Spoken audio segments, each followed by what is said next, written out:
Okay, let's unpack this. Have you ever paused to really think about how we actually learn to love? It feels like something just innate, doesn't it? It But does. what if the very first lessons we receive about love are confusing? Maybe even, contradictory? It's a really profound question, that, because our earliest experiences with love, typically within the family unit, Hmm. they lay the entire groundwork, everything, Yeah.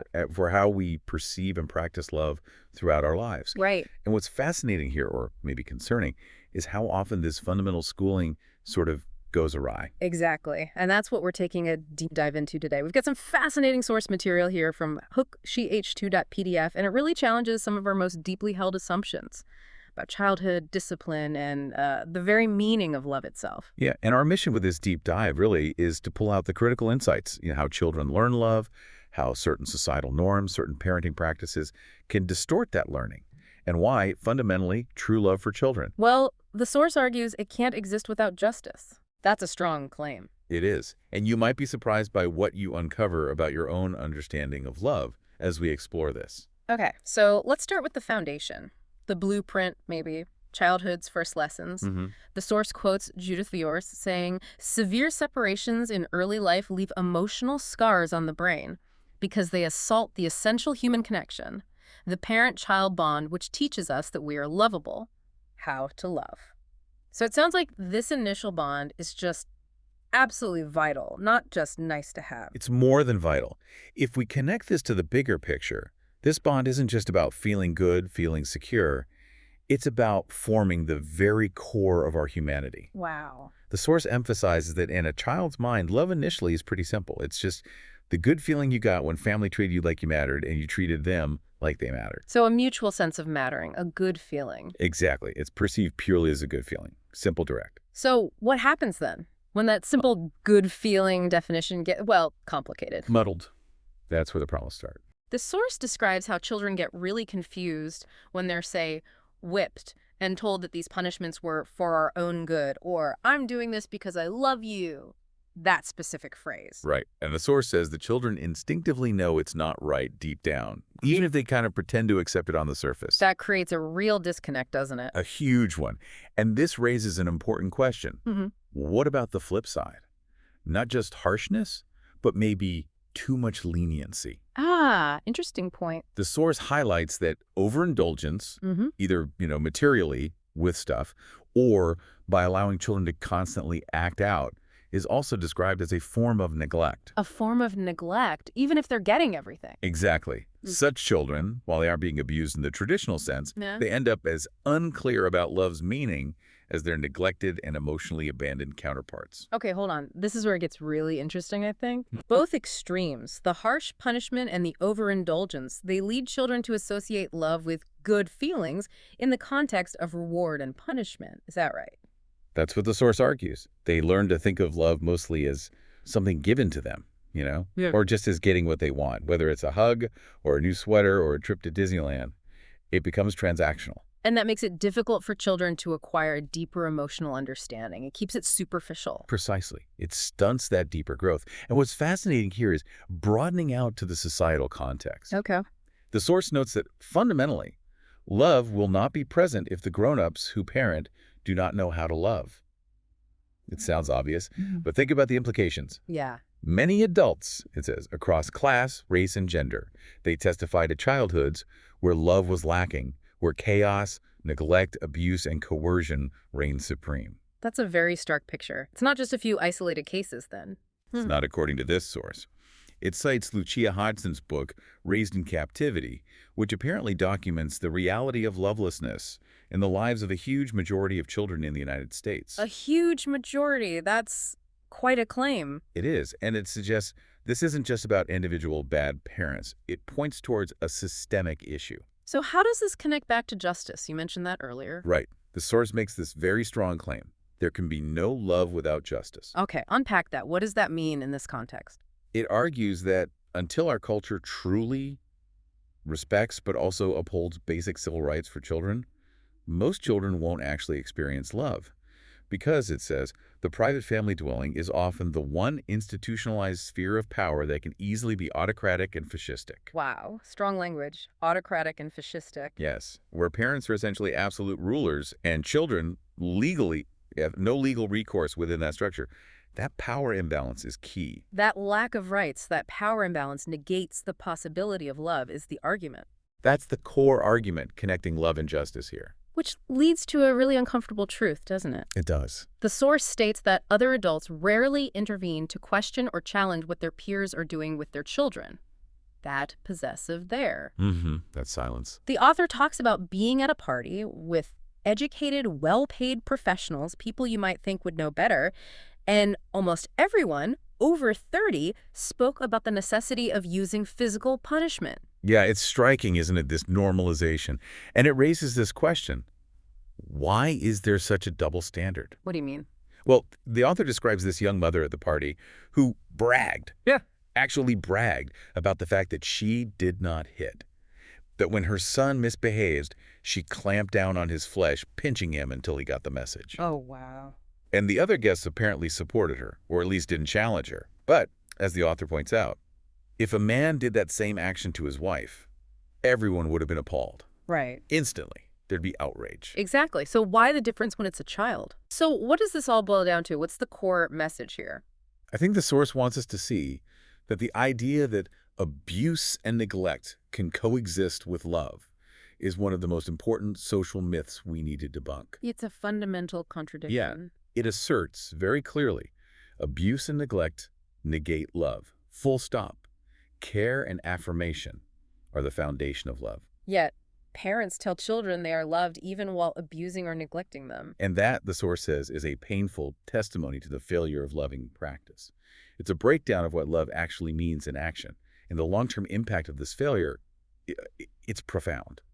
The scars run deep. Yeah. We see this in boyhood. Growing up, male men telling stories of random violent abuse by parents that inflicted trauma, real trauma. There's an essay by Bob Shelby, When My Father Hit Me, where he describes learning about the abuse of power and how he essentially covered my love with a dark cloth of hate. Such powerful imagery. It is. And it's crucial to remember, as the source points out, this isn't just about poverty or lack of resources, is it? Absolutely not. The source is explicit. Lovelessness is not a function of poverty or material lack. In homes where material privileges abound, children suffer emotional neglect and abuse. It cuts across all lines. And many of these men, the source mentions, they ended up seeking therapy, trying to find their way back to love after carrying these wounds for so long. Which brings up a really compelling point about persistence. The persistence of that need for love. How so? The source references Jarvis J. Masters' book, Finding Freedom. He wrote it on death row. He observed that many inmates' scars were mostly from childhood beatings. Right. Masters describes how he realized he, like so many of these men, unconsciously took refuge behind prison walls, seeking some kind of boundary maybe. And he only understood his own pattern of lashing out after really examining his own childhood abuse. That self-awareness must have been intense. Incredibly. But here's the really striking part. Even after all the profound neglect and abuse from his mother, when she died, Masters felt grief. He asked himself, she had neglected me, but am I to neglect myself as well by denying that I wish I'd been with her when she died, that I still love her? Wow. Despite everything. Despite everything. It just highlights, as the source says, that being hurt by parenting adults rarely alters a child's desire to love and be loved by them. That drive is incredibly powerful. So this confusion, this mystification of love, as John Bradshaw calls it, where love is tangled up with blood relationships or duty and obligation, even when there's abuse, that really messes people up as adults, doesn't it? It warps their whole understanding. Deeply. It impacts everything. Untangling that is a huge part of healing. So given all this difficult picture, the source really emphasizes that it's absolutely crucial that parenting adults learn how to offer loving discipline. Loving discipline. Okay, what does that look like in practice, according to the source? It means moving beyond just punishment. It's about setting boundaries and teaching children how to set boundaries for themselves before misbehavior happens. Proactive, not reactive. Exactly. And focusing on teaching children how to be self-disciplining and how to take responsibility for their actions, often, importantly, without punishment. How does that work? Can you give an example? Well, even simple acts, like teaching a child consistently to clean up their toys after playing, That teaches responsibility and self-discipline. Mm. The source even suggests it helps them learn how to cope with emotional mess later on, building those internal skills. That's interesting. It connects mundane tasks to deeper emotional learning. Right. And it makes you think about the models we have around us. Yeah, the source brings up television, doesn't it? It contrasts current shows. It mentions Home Alone, which kind of celebrates disobedience and violence, Hmm. with older, maybe nostalgic shows like Leave It to Beaver or My Three Sons. And the point isn't necessarily that those old shows were perfect reflections of reality. No, of course not. But they, at least fictionally, modeled loving parenting through things like discussion, critical reflection, and finding a way to make amends, talking things through rather than just punishment. Showing different ways to handle conflict or mistakes. Exactly. Presenting alternatives. Yeah. Which leads to another important question about support systems. Who else is involved? Right. It's not always just the parents in isolation. No. The source highlights the value of multiple caregivers. It notes that even with single parents, the individual parent can always choose a friend to be another parenting figure, building a village, essentially. Community support. Yes. And the role of godparents is explicitly mentioned as being potentially crucial, having other trusted adults. The author shares a personal story, actually, about mediating for a friend's daughter over an allowance issue. Okay. And the point wasn't just solving the allowance problem. It was that the love and respectful interaction between two adults exemplified for the daughter ways of problem solving. It showed her that parents are not always right, but they can still discuss things respectfully without losing dignity. So modeling healthy conflict resolution between adults is also part of teaching love. Absolutely. It's all part of the curriculum, you could say. So wrapping this all up, Mhm. what's the final message we should take away? Well, the source stresses that while children clearly have the will to love, that powerful innate drive we talked about, Mm-hmm.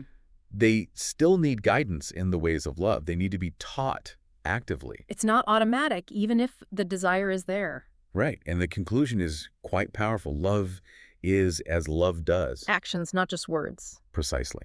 Yeah. And it is our responsibility to give children love.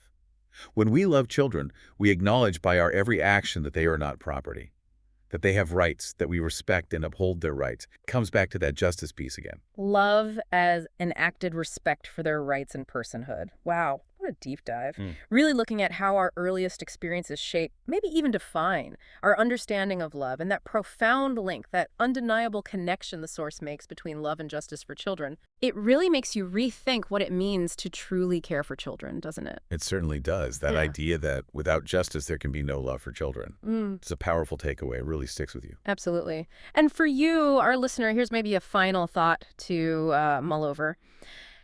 If that desire to love and be loved persists so strongly, so incredibly strongly, even in people who faced profound childhood trauma and neglect, what does that tell us about our fundamental, maybe inherent human capacity for connection? Yeah. And thinking bigger, how might our society do a better job of nurturing that capacity right from the very beginning of life? A truly compelling question to leave things on. We hope this deep dive has given you a richer, perhaps more nuanced perspective on it all.